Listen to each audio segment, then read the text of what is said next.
Nio moa zany dia natokana ho fanolorana amin'ny fomba ofisialy ny tatitra ny asa natao tamin'ny 4 somary tara le izy satria ny antony izahay zany tsy maintsy miandry ny tatitra ny fitsarana ny fitantanam-bola avy any amin'ny cour de compte ka ela be zany vao tafaverina ny tany amin'ny cour de compte dia vao tery tsy maintsy niandry an'izay nampidirina tao anatin'ny tatitra.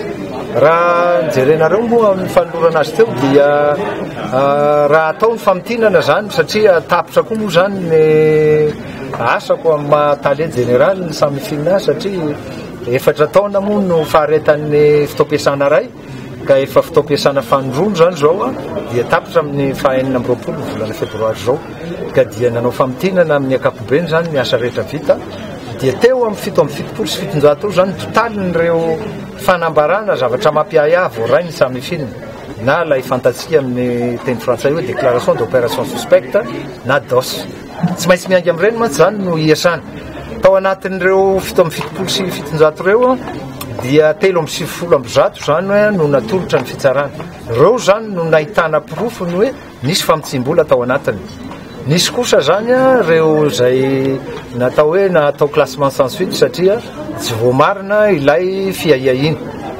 Tao anatin'ireo koa zany dia nisy natolotra n'ireo manam-pahefana ara-ketsa misy 7 manam-pahefana ara-faditseranana, manam-pahefana mikasika ny ala, manam-pahefana mikasika ny arenakibon-tany, manam-pahefana mahakasika ny ataontsika hoe ny momba ny fanenjehana ny zava-mahadomelona sy ny hafa koa. Ka ao anatin'izay zany ny zavatra mba tiako tsipihina. Ny olona mantsy dia ohatra manometsiny hoe ny samifina dia tsy haino sy tsy hita mihitsy ary tsy manenjika an'ireo trondro vaventy. Zaho zany dia samilaza fa ao amin'ny samifina dia tena misy ny vokatra ary tsisy fanavahana.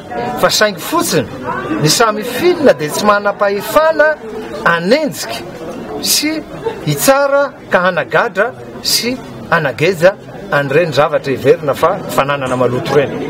Fa ny anjara ny samifina zany satria aza adiny fa ny samifina zany dia hoe service de renseignement financier no anarana.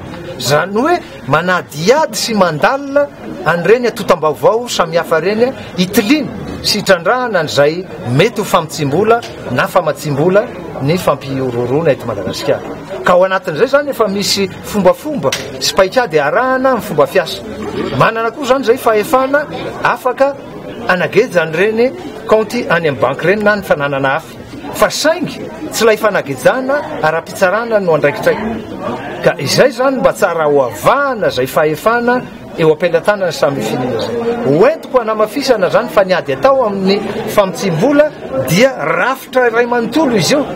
Ao zany lay rafitra zay mpanolotra an'ilay zavatra mampiaya dia eo afovoany ny samifina miara-miasa amin'ireo sampandraraha-panjakana rehetrarehetra ary aty amin'ny farany ny manam-pahefana ara-pitsarana zay mandray an'ireo tatitra zay alefanay anaovana fanenjehana sy anaovana fanasaziana.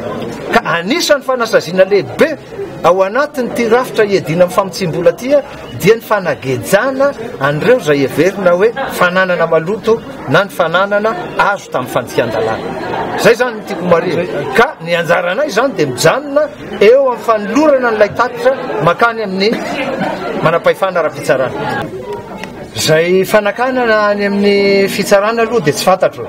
Tsy fantatro ny alapitsiny satria tsy afaka isalovana ny andraikitry ny fitsarana ny tena.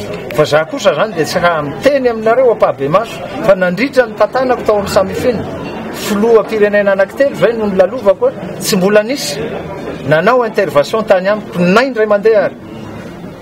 Tsy fanatsarako an'ireo olona reo zany fa tsy mbola nahazo fanaovana intervention zahay fa nirindra tsara ny fanadiadiana nataonay sy ny fikarakarana an'ireny fanambarana fiahiahina. Izao moa aloha zany ny zavatra mahagaga. Voalohany indrindra aloha raha ohatra ka hoe tsy ampy ny tota-taratasy na alefanay. Voalohany indrindra zahay dia manao fanagejana compte. Reny compte reny zany tsy tokony hafangaro amin'ny fanagejana ara-sivily sy ara-barotra na hoe saisie civile saisie commerciale. Fa ity zany dia saisie pénale. Zany hoe ahihina ho vola malotona ao anatin'ny compte.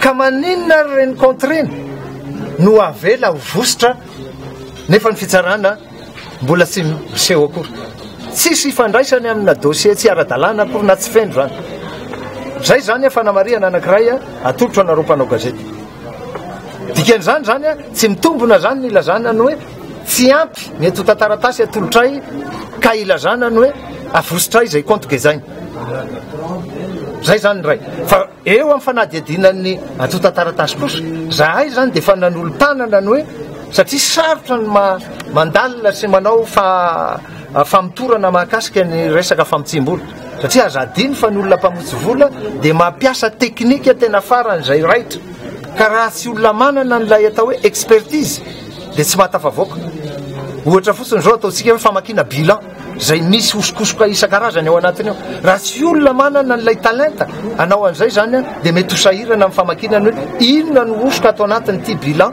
apetraky ny société anankiray tya ka ilazana fa nisy famitsim-bola atao anatiny ka izahay zany de nanolo-tanana amin'ny fitsaranany hoe reo ny teknisianina ny samifilina vonina anampy an'ireo mpanao fanadiadina ara-pamitorana any amin'ny fitsarana ka io zany mba hiangaviko anareo hoe mba atongonge manam-pahefana ara-pitsarana mba adiadio fireny ny zava-misy avy aty aminay a de mba ho fantatrareo hoe inona koa ny zava-misy avy any amin'ny manam-pahefana ara-pitsarana fa tsisy zavatra idiranay ny any amin'ny fitsarana fa ny anay zany vita ny andraikitray atolotray ny fitsarana ny raharaha de tsy fantatray zay tony a